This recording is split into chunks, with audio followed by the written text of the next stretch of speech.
The world today is not short of ideas, it is short of direction. We have more information than any generation before us, yet less clarity.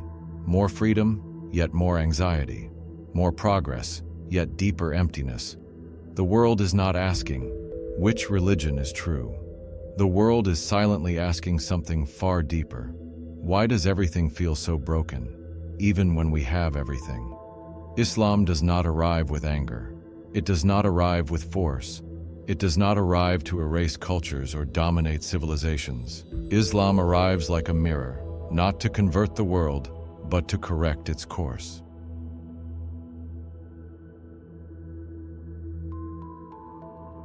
The modern world swings between extremes. On one side, materialism. On the other, moral confusion. We taught people how to build skyscrapers, but forgot to teach them how to build character. We taught people how to optimize productivity, but forgot how to protect the soul. Allah describes this imbalance centuries ago. Surah Ar-Rum 30:41. Allah explains that corruption appears on land and sea because of what human hands have earned. So people may taste the consequences of their choices and return. Islam does not say the world is evil. Islam says the world is misaligned, and misalignment always creates friction, pain, confusion. Islam is not a rejection of the world, it is a realignment.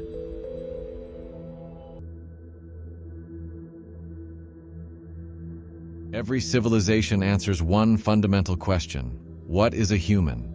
Modern systems reduce humans to consumers, workers, data, bodies, desires. Islam restores the human to their true definition. Allah states, Surah Al-Isra 1770. Allah explains that He honored the children of Adam, gave them dignity, provision, and preference over much of creation. Islam does not see humans as accidental animals. It sees humans as entrusted beings. You are not here randomly. You are not meaningless. You are not disposable. You are a carrier of responsibility.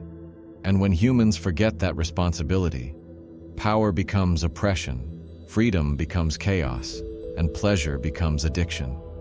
Islam doesn't suppress humanity. It protects it from self-destruction.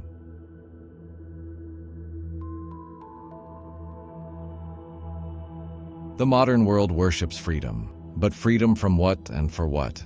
Islam exposes a difficult truth. Freedom without guidance does not liberate, it enslaves. Allah reminds humanity. Surah Al-Jathiyah 45:23. Allah describes those who take their own desires as gods and are led astray knowingly. Islam does not oppose desire. It opposes being ruled by it. True freedom is not doing whatever you want. True freedom is not being controlled by what you want. Islam corrects the definition of freedom. Freedom from ego, freedom from addiction, freedom from validation, freedom from endless dissatisfaction. Islam doesn't say, don't enjoy life. It says, don't let life own you.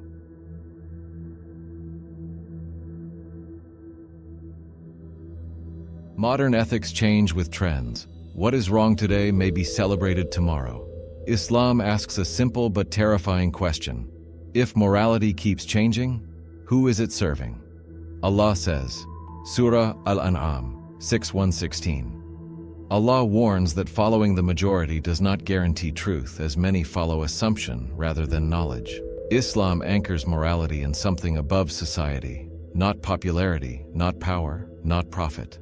When morality comes from the Creator, it cannot be manipulated by politics or profit. Islam does not shame humanity, it stabilizes it.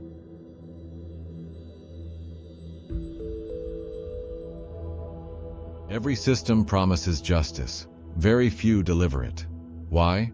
Because when humans define justice, power always interferes.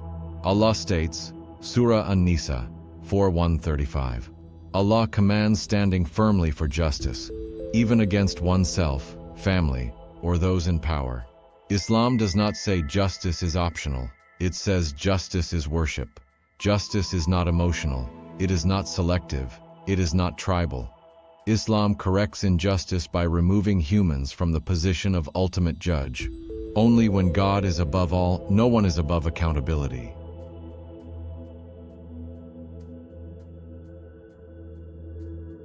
The modern world sees suffering as failure.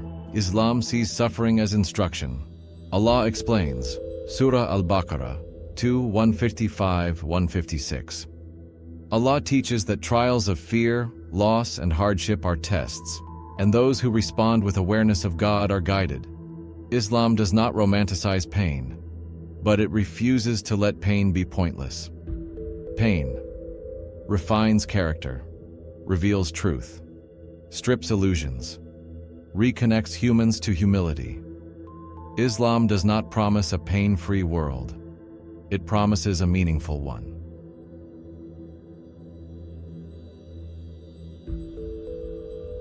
People often say, religion divides the world, but Islam says, Surah Al-Hujurat 49:13. Allah explains that humans were created diverse so they may know one another, and that true honor lies in moral consciousness, not identity. Islam does not erase differences, it disciplines them. The problem was never belief in God. The problem was humans using God to justify ego. Islam corrects this by crushing arrogance at its root. The strongest person in Islam is the one who controls himself.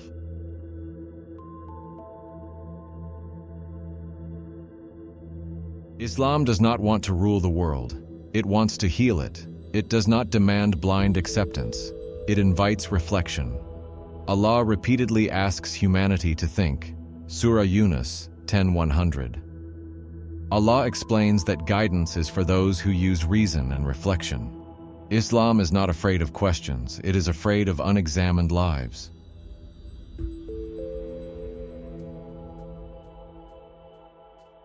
Islam is not standing at the door of the world shouting, "Submit to me." Islam is standing quietly saying, "You are tired because you were never meant to live without meaning." The world does not need Islam to change its name. It needs Islam to change its direction, not to convert hearts by force, but to correct hearts by truth. Because when humans remember who they are, the world remembers what it was meant to be. And that is why the world needs Islam.